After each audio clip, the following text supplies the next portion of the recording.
elephant in the room, the conversation that everyone is having at dinner tables with friends, family, and at open houses. Stay tuned. The property market, is it stronger than you think?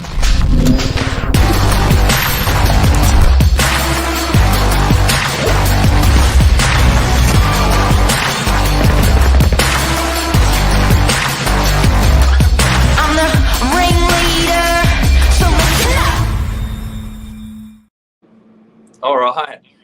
Good morning. How are ya? Yeah, really good. You? Yeah, good. You look fresh, Billy Bob. Fresh. I've just hit the week running, so to speak. The old man in a young man's body. Yeah. Billy Drury. Mum did my hair over the weekend. Been looked after. I had a great Sunday roast. Good weekend. Let's get into it. So we've been looking at some stats on the property market, and it's quite dazzling, sort of what's happening out there. First one. That's a massive sort of spanner in the works to people that are waiting for this stock to come on. So I was staying at an open home yesterday, and this is an entry-level home in Allambie Heights. Beautiful property. There's not a lot of stock in the price point, let alone the suburb. There's only 2 properties on the market as per realestate.com that buyers have got the option to choose from. And we're having the conversation, where's all this stock? And people have been coming off fixed rates now for the last 6-12 months. Why is it just not trickling through? And this is probably the answer. So 25% of homes in Australia's eastern states were bought without a mortgage last year. 25%, so 1 in 4. That's a pretty crazy number. It's very foreign to me to see that. I'm like, really? But I guess as an agent, you don't really see into people's financials. Certainly as a mortgage broker, there's no necessity for you to even talk to this 1 in 4 people. But the fact is they exist, and that's the number. So yeah, that's a breakdown. You can see there, Queensland, New South Wales, Victoria, all around that 25% mark. Median value 900,000. I think that's a really interesting number, because that's the kind of breakdown which will be someone selling a home, give or take, let's say $2 million. They either buy an apartment, around $1 million, mortgage free, and I've now got the excuse to relax and go bank a bit of money and go on holiday, or they're buying 1 property to live in and then a smaller investment. So a really, really nice number, and 900 grand's a hell of a lot of money. I think we're probably a little bit tarnished as Northern Beaches real estate agent. Think, what can you buy for that house-wise? But that type 900K in Greater Sydney, is something that can get you a house and land package, a brand new home, no mortgage. Yeah. And I guess, Billy, some of these people have even opted for, since COVID, they've opted for a different part of Sydney. So they've sold them out of a more expensive part of Sydney, and then they've thought, let's go to Newcastle, or let's go to somewhere where we can have no mortgage and be a bit safer. So they've sort of sought a bit of an easier life and a bit of a safe haven. I think it's it makes sense in the current climate. The bottom line there, a high proportion of purchases were made by retirees.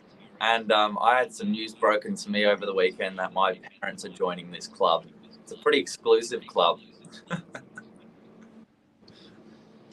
How's it going to affect you? Well, we're being booted out of the house, so we're going to have to find a new home. I love your parents. I love them. That's best. So what are you going to do? What are they going to do? They're going to go to an apartment? They're looking at selling the current home and making that similar sort of transition into a new place, which will be almost mortgage free, I think, and then potentially helping us get a leg up into a second home.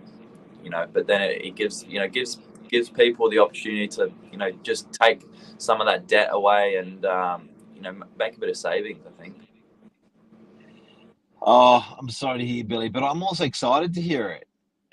Honestly, how did it make you feel when your parents said you got 12 months and you're out? Not stressed. I've done it once before, but I've never lived with my brother. That's the really concerning part. Good luck. Next one, sister suburbs. Now, this is an interesting one. Yeah, sister suburbs, basically where if you're happy to move down left or right on location a little bit away from your dream suburb, you can make a heck of a saving. Biggest concern that people have, I remember I was, when I was in Freshie, working in Freshie, two of my sales colleagues were buying houses, Jeff and Hilton at the time. And I remember there was a lot of raucous in the office. We were mucking around, a lot of banter, because one of them bought on a really good street, probably one of the best streets in Freshie, Brighton Street, and one of them bought on Harbour Road, which is a really busy road, their family homes.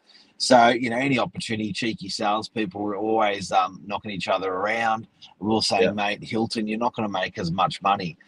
He was almost, why I'm saying this is we're using this example of sister suburbs. This was sort of sister streets, which is the principle's the same. And they both sold about 5 or 6 years later. They both spent the same amount of money, and they both made the same percentage capital growth. Why I'm using this as an example is the sister suburbs are very, very similar. You can buy this in a great suburb next door, and the capital growth, that growth projection, will be the same. So it's a bit small there. I need some glasses, but basically they're comparing Duffy's Forest, Terry Hills. There's a bit of a saving there. As far as the beaches goes, Curl, Narraweena, Collaroy, North Narrabeen, Freshwater, Brookvale, they're all offering quite a similar lifestyle. This is the difference of maybe a 5 minutes drive between places. Hard for buyers to do. It's amazing mentally how hard it is to take a buyer from one suburb and put them into a cheaper suburb next door. People just mentally don't do it. But I do have to say, you're often going to make just as much, probably going to make just as much money out of it in capital growth from the example I just gave. And your mortgage is going to be significantly less. Yeah.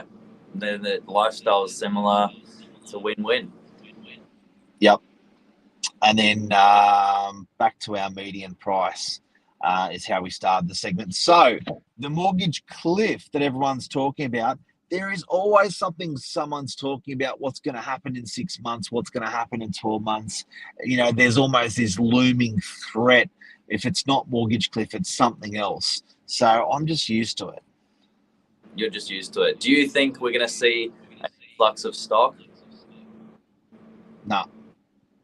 Just saying no. I'm saying if it hasn't happened already, it's unlikely it's going to hit the market like people think it will.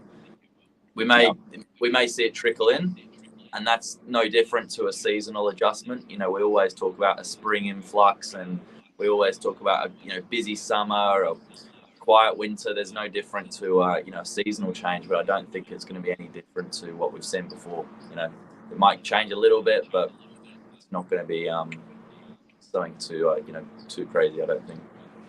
So the mortgage cliff, Luke's saying just build the bridge over it. Just build the bridge over it. I love that. It's that simple. So anyway, that's news for today. What's happening? Anything else to add, Billy? I'm sorry that you've been kicked out in 12 months. Yeah, no problem, guys. No problem. Plenty of time to adjust. I'm just going to build a bridge of my own. Yep. You just move on. You just adjust. You pivot, like we used to say at the beginning of COVID. You just keep throwing punches.